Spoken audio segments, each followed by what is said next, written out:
Hey there, everybody. Thomas Wood with ValueCharts.com. It is Friday, November 13th. We're going to take a look at crude oil. And on one of the trades from the futures trading room this morning, probably the best trade we had today, that was a short in crude oil using the pivot trend indicator and what we call a micro trend within the context of an overall downtrending market. So what a micro trend is when we put in these higher pivot lows within the context of an overall downtrend.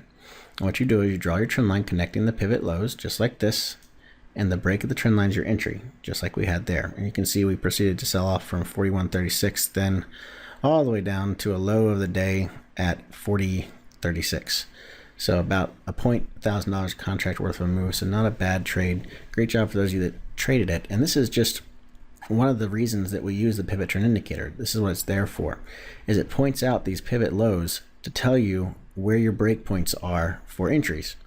So you have this higher pivot low that's blue, saying it's a neutral pivot. We draw a trend line connecting the previous pivot to the neutral pivot, upward angled because we're looking to go short, and the break of the trend line is the entry. So great job for those of you that took the short, worked out really well. That's all I have for you for today. Hope everyone has a great weekend. I will see you in the trading room bright and early on Monday morning. And until next time, happy trading.